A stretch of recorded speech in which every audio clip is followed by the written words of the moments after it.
Hey everybody, welcome back to another episode of Born from Sin. I am your host, Danielle.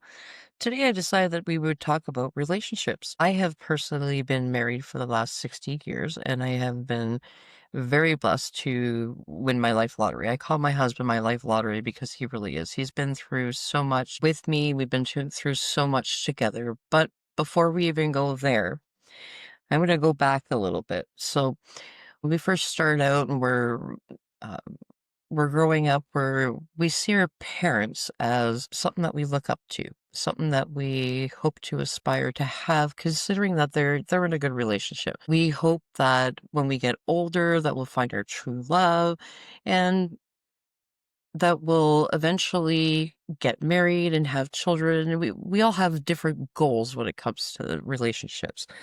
We usually around the age of 15, 16, you start dating, and then you're with your first boyfriend, and of course, that's always gonna be your first true love. That's gonna be the person that you've given your heart to the very first time, and likely, um, you probably had it broken by that person, and it really devastated you, and you just didn't know what else you were gonna do. You didn't think that you were gonna be able to get past that heartbreak, and then someone new comes into your life and turns that whole sadness around for you and brings you back to being able to love again and be able to trust again. And maybe that one works out.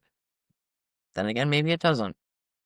So throughout our lives, we go through different ages and phases. For me, when I was 18 years old, I met my first husband. We started dating. Everything was great. He was a great man, still is to this day. And although our lives went in completely different directions, I have no remorse or anything like that towards this man. He was a good man. Um, we unfortunately thought at the age of 19 when we did get married that we knew what we were doing, and we both did have very similar goals. We wanted to have a family and be together and grow together and eventually maybe get jobs, get careers, buy a house, the whole kit and caboodle. However, again, because we were young and there was still a lot of things going on in my life at that time, we unfortunately just ended up not being meant to be together. We had a beautiful daughter from our marriage, and um, we shared a lot of the responsibility of taking care of her. Although she did live with him, I'm gonna say more often than she did with me because I was dealing a lot with my mom's schizophrenia and taking care of her, so it wasn't always safe to have my girls around. So, that being said, our marriage ended up splitting up. We got divorced. He moved on with his life. I moved on with mine. A few years later, I ended up meeting the father of my second child. He was a musician, family man. And that's exactly, I was in my 20s at that point in time. And that's exactly what I was looking for. I wanted someone that was a family man, someone that wanted to be around his family, someone that cared less for his children, someone that didn't beat his children, someone that treated his children well. That's what I wanted for my family. That's what I wanted growing up. Although I didn't have that kind of a childhood, I wanted to make sure that if I ever did have children, that they would have a good childhood. They'd have a good father, someone that was going to be there, someone that was going to stick around, someone that wasn't going to, beat on them or abuse them in hopefully any way, shape, or form, but especially sexually, because I was sexually abused as a child. So ended up being with him for a total of 6 years. And for the most part, I'm not gonna lie, that he was a very talented musician, and that's what he did. That was his job. He was out of the bars playing music. He was very good at it. He was very well known. And although he's no longer with us to this day, I thought that the relationship that I was getting in was going to be a healthy one.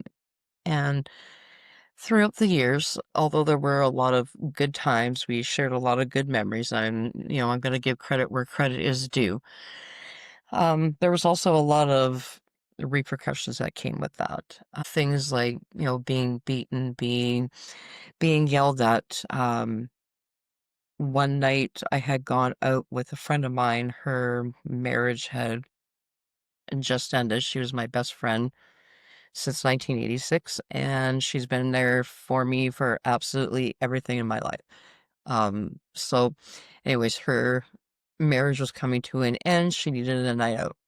So we decided to go out, and we had gone out to the bar where my my s- the guy that I was dating, father of my child, second child, was playing music, and he got a little upset that we were there. It became a little bit of a commotion, and the night went on. My friend and I had a few drinks. We sat with a group of friends, actual friends of mine um, and his at the time, and he just decided to sit at another table. He didn't want to interact with us. He didn't want to sit with us, and I knew from that that when I got home that night, there was going to be a price to pay. And there was. And that was the night that I decided that I wasn't going to do this anymore. I was not going to live as a prisoner. I was not going to be his punching bag. I had had enough. Now, don't get me wrong here. I did, I was that person that added fuel to the fire. He was already pissed off, and I'd say something nasty to make him more mad. So do take, um, I do take ownership on my part of that, but at the same time, it still didn't give me any right to beat me the way that he did, treat me the way that he did. So, anyways, we get home that night, and I had taken a taxi because I was dropping my friend off because he refused to bring me home, but drop her off before us going home. So I was like, no, I'm not leaving my friend high and dry here. She had no money on her. I called a cab. I told him I needed him home. My cab pulled up. Me and my friend jumped in. I dropped her off and then went home. Taxi arrived before he even got there. I'm on my way into the house, and he decides that, this is where his temper is gonna start acting up. We get home, and he wants to have a conversation, and he's had a few drinks. I've had a few drinks, and I'm like, no, I don't want to talk about this right now. Tonight is not the night. Can we please wait until the morning when we're both sober and we're both thinking straight? Okay, not a problem. I get changed, get ready for bed. He gets changed, gets ready for bed. We crawl into bed. We're watching TV. And earlier that day, I was sitting at the kitchen table with the girls, his girls and mine. Um, he had 3 children from a previous marriage. So, anyways, I was sitting at the kitchen table with the girls, and we were painting each other's nails. We were having a good time that afternoon, and I had completely forgotten that we had painted our nails. So, crawl into bed, and he looks over and happens to notice this nail polish that I had going on. And he literally looked at me and said, "Oh, was that for somebody else?" All of a sudden, I went to go reply, but by the time that I got even the word "no" out of my mouth, there was a hand that came and slapped me smack across the face, and it was so hard that my glasses went flying. Now, I ended up with a black eye, a busted lip, and if that wasn't enough because I was pissed when he hit me, and rightfully so, I stood up and I looked at him and I said, "What's the matter? Not man enough to hit me harder?" And that's when the anger really took off. And he literally tripped me. Um, I was trying to leave our bedroom to go upstairs, and he had to go through our recording studio that he had there at the time. And he tripped me.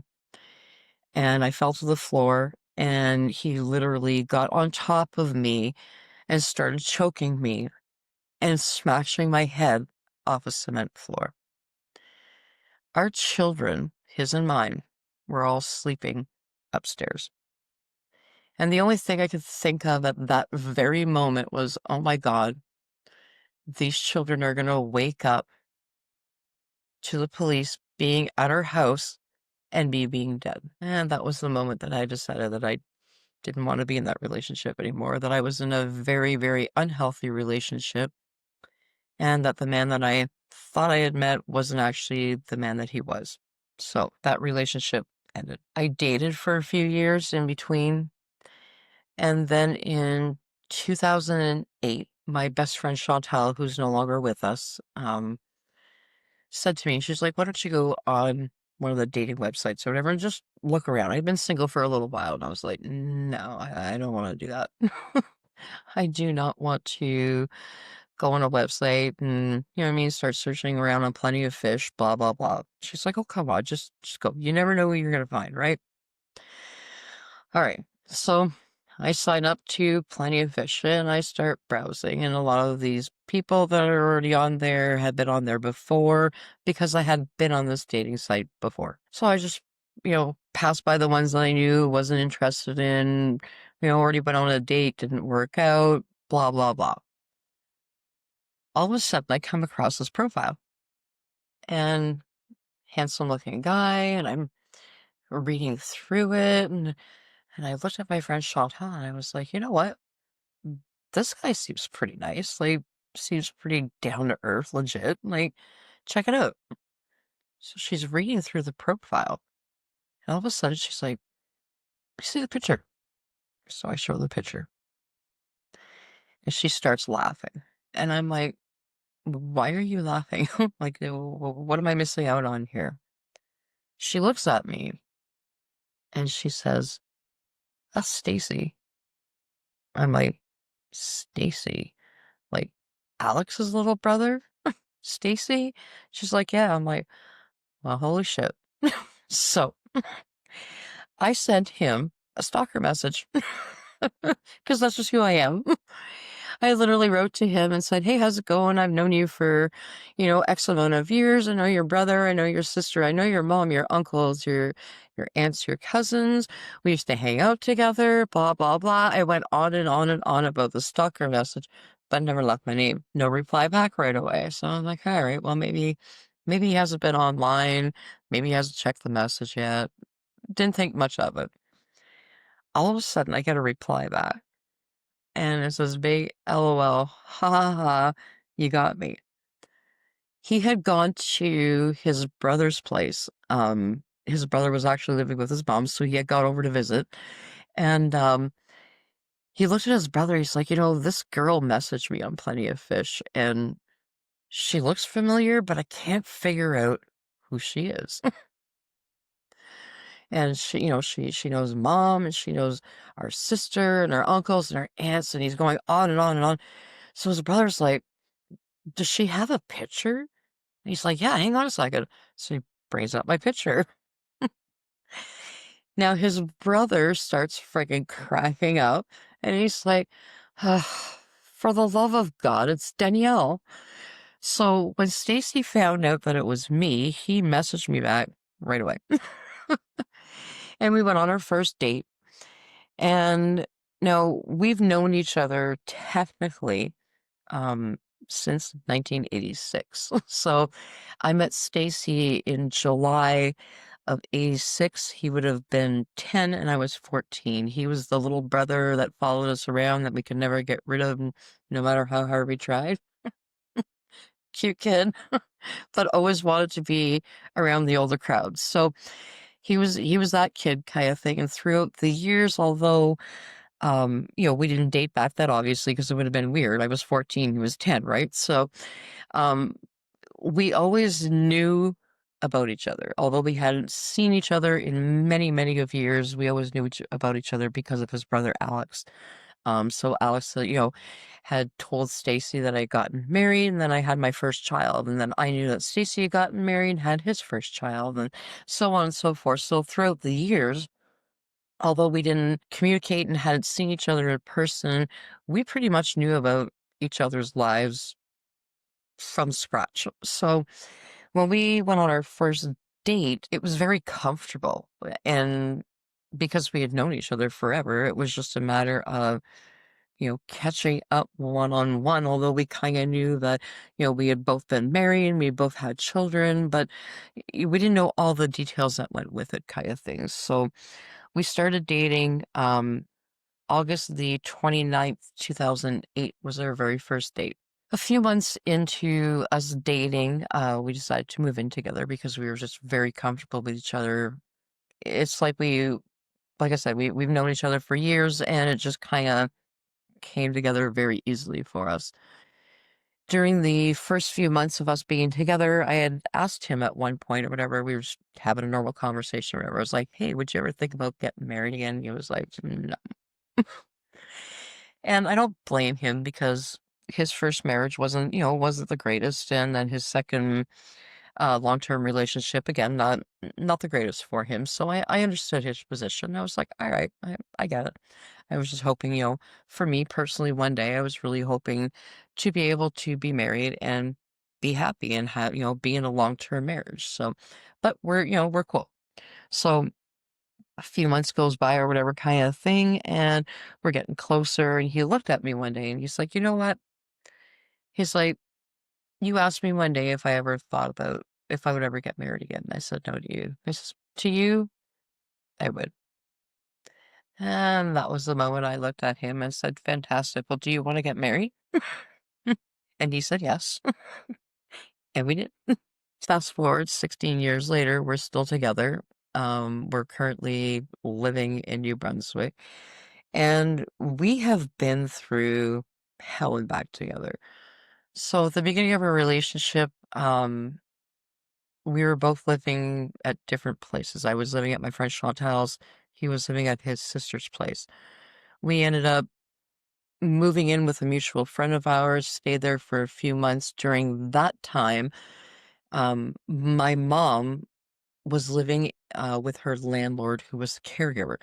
So mom had gotten sick. We ended up having to take her up to the hospital by ambulance, and that was when we made the full decision of her going into full-time care in a nursing home because we didn't realize until that day that mom just wasn't doing well at taking care of herself, and the caregiver could obviously only do so much for her. A few months goes by, and boom, my mother-in-law ends up with non-Hodgkin lymphoma cancer. And my husband worked crazy hours. He was a minor at the time, and he was part of health and safety. He had very big responsibilities. He worked a lot of overnight shifts, so that way there he could still be home during the day to take his mom to her cancer treatments. We barely got to see each other during that time. Like, he came home, he slept 3, 4 hours, got up, kissed me, went back to work, and did it all over again. And this went on for a few months until his mom was done with all of her cancer treatments. We moved out of the friend's house and we moved into our own place, and that's when we finally got married in August, exactly a year after we started dating. So August the 29th, 2009, we got married. We had both been married before. We didn't want anything, big wedding, big expense, blah, blah, blah. We were like, no, we've already been there. Let's just hire a minister, get our marriage license, and we'll just get married right here at home. Have a few people over, and that's exactly what we did. And all these years later, um, we're still we're still going strong. But during the beginning of our marriage, again, we had a lot of things going on that required a whole lot of open communication. We we needed to learn um, that there were certain things in our lives that were going to happen that we had no control over, like his mom getting cancer or my mom getting sick, and both of them requiring pretty much all of our time, like 24/7. which didn't give us a whole lot of time together. But when we were together, we were positive to each other. We communicated, we were honest. We would vent to each other, but not at each other. And that's a very important thing. When you communicate with somebody, it doesn't matter, it doesn't matter how angry you are. If you're not angry at your spouse and that's the person that you're talking to and that you're venting to, don't take it out on them. Don't make them feel like they're the person that you're mad at when you're not. You're just mad about whatever situation it is that you're upset about.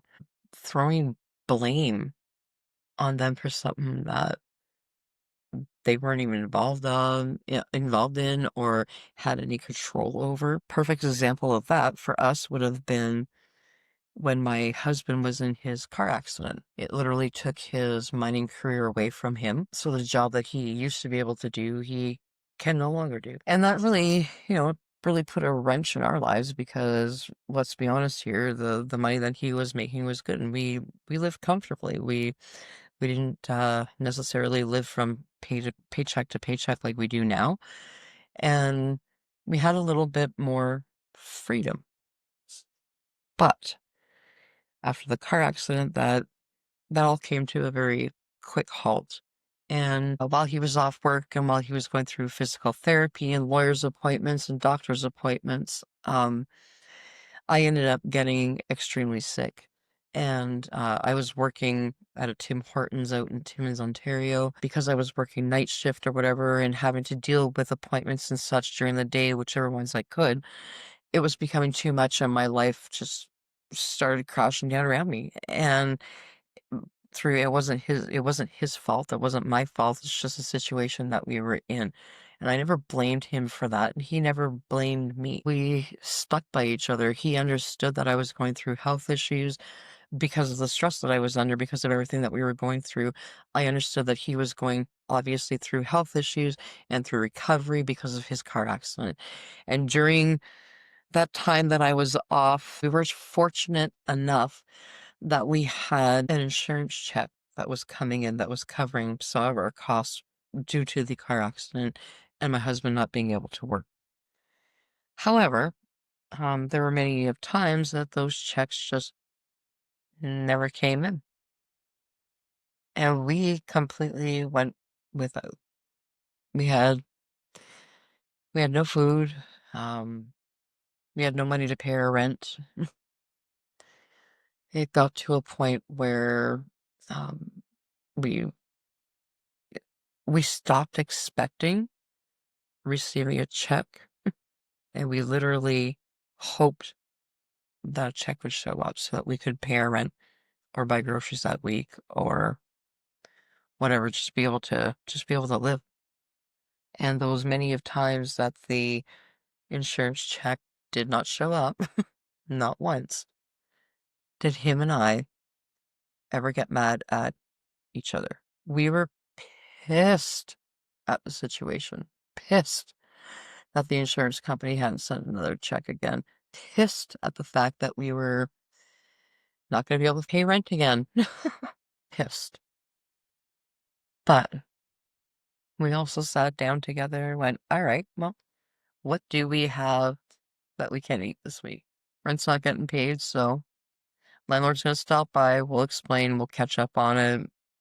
We were very fortunate that we had a decent landlord at the time. Then it became to a point where the checks just kind of stopped coming. And it was again, a big hassle to the point where we literally had to have his brother um, rent a U-Haul, come pick us up in Timmins, Ontario, bring us back to Sudbury, Ontario, so that we could go live with my mother-in-law and my brother until the insurance company decided what the hell they were going to do. But not once did him and I fight. When those checks didn't show up, it sucked.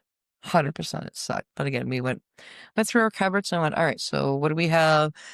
And what can we make and what can we get by on until we can get this figured out? So I became the queen of making something from nothing.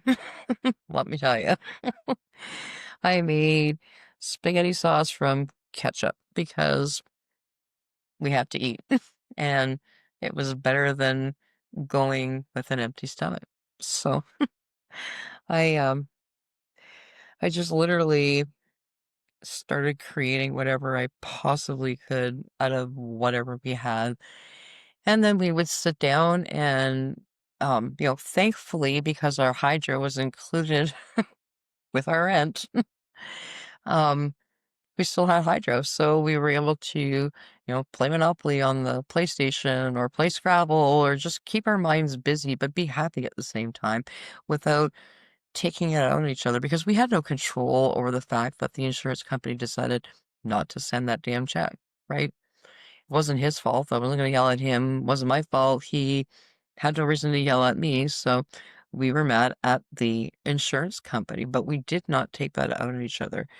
And that was a very important part of our relationship growing was our communication and appreciating each other just for the little things. Like I'll be having a rough day one day and he'll come home from work and I just didn't get a chance to quite finish up everything when it comes to the housework. I was able to clean the bathroom, sweep and wash the floors, but I got the dishwasher emptied. I just haven't gotten around to refilling it yet. He'll be like, "Yeah, not a problem. Like, I appreciate everything that you did today while I was at work. Let me help you with that." He'll be changing a tire on our car or whatever kind of thing. I have zero idea how to do any of that stuff, but I have no problem being right out there with him and, handing him the nut, the bolt, whatever he needs to be able to change that tire, moving the old tire out of the way so he can get the new one put on. It's about teamwork. It's about helping each other out. When he has the weekend off, like he works Monday to Friday, and on the weekend or whatever, I'll say, "Hey, do you mind if we go for a ride? I've been stuck in the house all week or whatever kind of thing." "Yeah, cool. Okay." So then we'll pick somewhere to go or whatever kind of thing. We'll go have coffee and just enjoy the view, go for a walk, drive back home. And on the way back home, I thank him. I thank him for getting me out of the house. I thank him for helping me change my mindset. I thank him for just being him and having time together. A lot of relationships break down because people don't communicate. People place blame where blame doesn't need to be. If you constantly negative, if you're constantly yelling and screaming at each other, "Well, I do this and you do that," and stop that.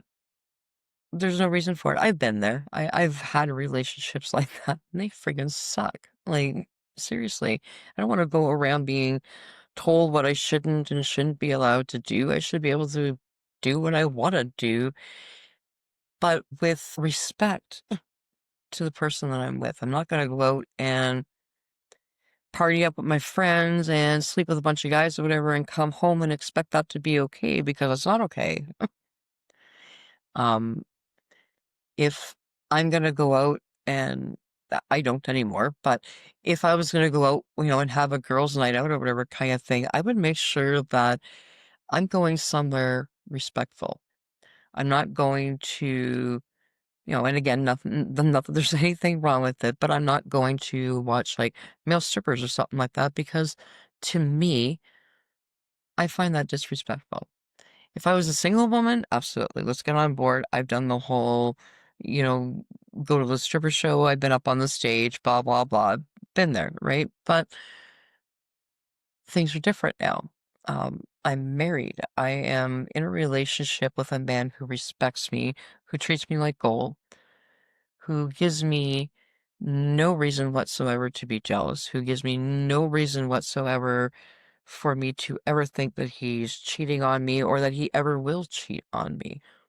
I honestly believe that he is my life lottery and my forever after. I don't give him any reason to think badly of me or to think about cheating on me or about leaving me because I'm a bad person or I'm nasty or I talk to him negatively or I put him down or the poor man's been working for friggin' like 12 hours and he comes home to being bitched at because the girlfriend or the wife or whatever is upset because, she was at home all day with the kids and blah blah blah. And don't get me wrong, I've been that at home mom, pissed off person, and I was pretty nasty, and there's no reason for it. Like, our spouse or our boyfriend or a significant other, whatever, they're at work all day. What seriously could they have done during that, I don't know, 8, 12 hours that they're gone? What could they have done to piss you off so bad that when they get home and they walk through that front door, you feel the need to jump down their back? There's no reason for that. None whatsoever. And it doesn't matter if you had a fight the night before. It doesn't matter if you've been fighting for a friggin' week or whatever. You need to get over yourself. You need to sit down, put the anger aside, and actually have a conversation. Not a screaming match, not a friggin' yelling match, not a tit for tat. Well, you said this to me and I'm going to say that to you. You hurt me this way, so I'm going to say this to hurt you. No. Stop that. I went through years of that crap, and I never wanted it. I never wanted to be in a tit for tat relationship. I never wanted to be in a, oh, you hurt me by saying this, so I'm going to freaking hurt you 10 times more by saying this, so that now you're going to start throwing fists with me. Seriously. Not something I ever wanted. And now that I have the marriage and the relationship that I've always wanted, I am so beyond freaking grateful every day. Every single day. I get to kiss my husband goodbye when he goes to work. We get up in the morning, we have coffee, we chill out with our animals. He gets ready for work. I'll make him something to eat, just a quick bagel because he's not a big eater in the morning. And off to work he goes. And then I'll start, with housework or my podcast or hanging out with you guys on Facebook and, doing my thing. And then when he comes home, I try my very best to make sure that dinner is on the table. Doesn't always happen, not gonna lie. I have my good days and I have my bad days, and one day I'll wake up and I'll be like, "Right on, I am gonna make us freaking lasagna tonight because I am hankering for lasagna. You wanna do lasagna? Awesome, let's do lasagna." And then 3 o'clock rolls around or whatever, and I'll be sending him a message going, "Hey, kinda lost track of time. Don't have anything ready to go. Can you pick up A&W?" Like, shit happens, life happens. But you have to take the good, you have to take the good with the bad. You can't look down on me because it took me longer to clean the house because I was having a little bit more of a physically hard day because of my fibromyalgia. And I asked you to bring home dinner because I didn't make that lasagna tonight. I'm not going to sit there, and you shouldn't have to be worried about decisions that you make during the day because you shouldn't have to be forced to feel like you have to do something. You don't have to do shit. And when you have a relationship where you realize that there's no pressure between the two of you, you know what I mean? Like, I don't expect my husband to come home and help me clean the house. I don't expect my husband to do the dishes. I don't expect him to do the laundry. I don't expect him, to let's go for a drive. I don't expect anything from him. I ask him. And I do my very best to keep on top of the things that I feel that I should be responsible for because I work from home. So I have more time to clean the house or take care of the animals or sweep and wash those floors. So it's one less thing that he has to do when he gets home. And if more people just looked at it as being a little bit more appreciative, it's just, you know what I mean? Just show your significant other appreciation. Show them how much they mean to you by doing just the littlest thing. You know what I mean? They have to cut the lawn. I'm going to use that as an example because I've done that a few times. So, husband's gone to work. He was going to cut the lawn on the weekend, but it ended up that it friggin' rained all weekend, like all weekend long or whatever. So there was no, way of getting that lawn cut.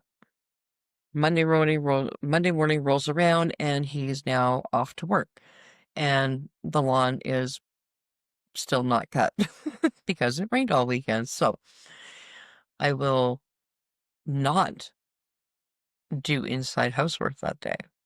Why? Because once the grass is dry enough, I'm going to go outside and cut the lawn. And that, for me, is a big chore because of my fibromyalgia.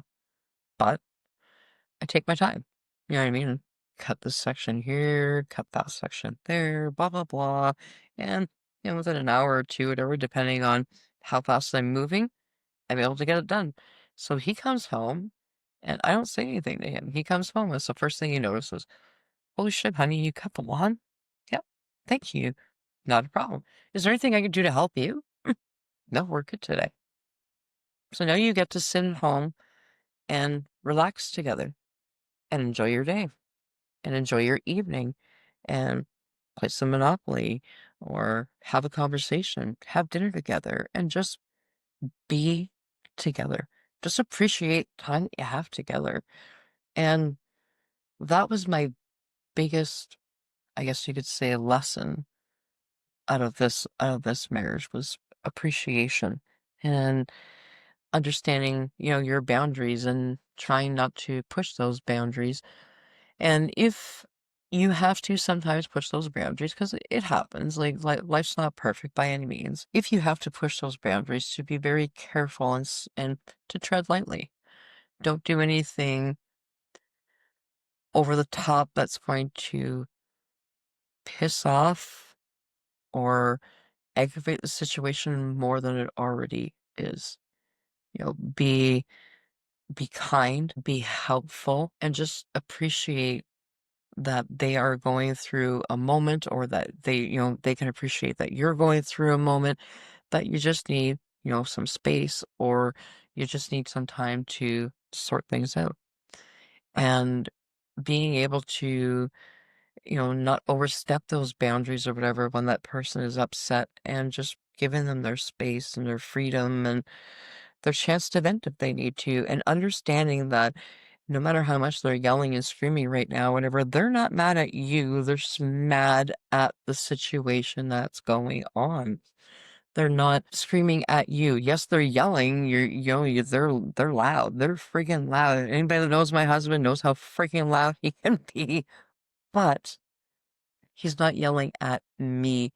Yes, his voice is raised. Yes, he is yelling, but he's yelling at the situation, not at me. And being able to recognize little things like that or whatever is what really gives you the opportunity to have a healthy relationship. So, again, like I said, I've known my husband since 1986. Sent him the stalker message when I found him on Plenty of Fish.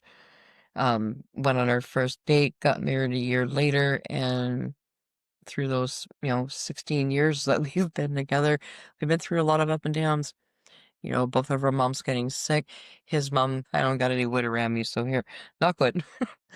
That, she's in full remission. She no longer has cancer. My mom, unfortunately, passed away in June of this year. It's also given us the opportunity to grow together and to appreciate how much of a loving person we both are, not just towards each other, but towards our family and towards people that matter. And I'm telling you right now, there's nothing better than winning your life lottery. There's nothing better than waking up with your best friend by your side every single day. Someone that is not going to judge you no matter what goes on in your day.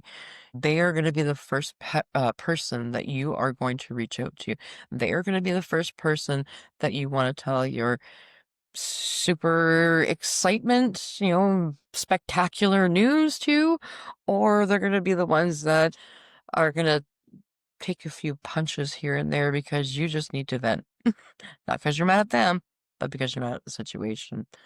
And being able to have that kind of an amazing balance in your relationship, best thing ever. So hopefully you got some, little life lessons out of this one here. Um, and hopefully you can move forward with your relationship in a very healthy manner. If you're in a situation where it's toxic, I'm not going to be rude here, but chances are it's going to continue being toxic. You need to get yourself out of there.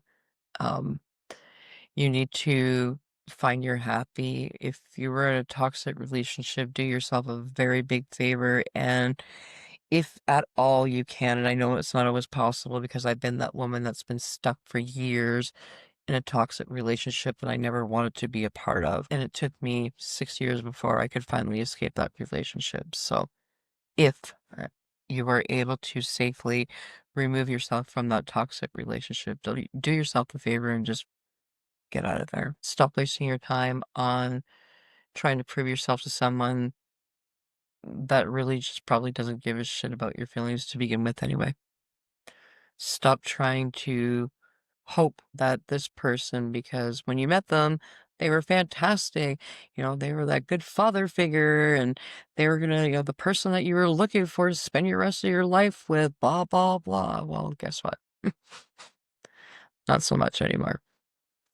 And unfortunately, that relationship is going to continue to be toxic and it's going to continue to be abusive. And you need to be able to safely get yourself out of that because you are just wasting your time and you're wasting their time.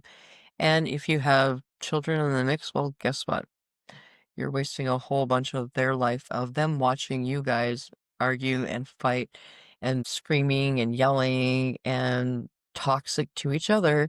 And now you're passing that on to your children. So before you do any more damage to yourself, do yourself a favor and just get out of that toxic relationship.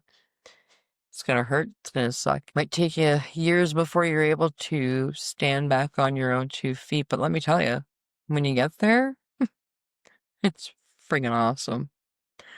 And then all these new doors is going to start opening up for you, and that that life lottery that you were waiting on is going to show up, and you're going to be able to have that healthy relationship that you've always wanted.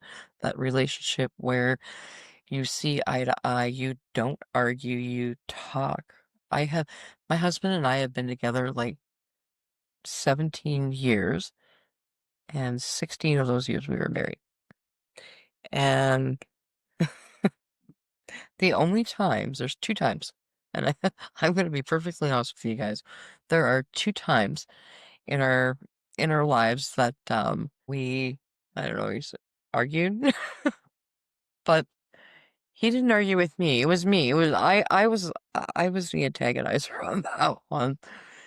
We were going through a rough time. We were out of cigarettes. I had been a smoker, unfortunately, for many years. Very bad habit to break. We were waiting on money, and money didn't come in, and we were out of cigarettes. And Danielle had a neck fit. And I was a bee. Man, was I ever a bee. I did anything and everything to start a fight because I was mad that I was having a nicotine fit and I didn't have a cigarette, and I took that out on him. I did that twice.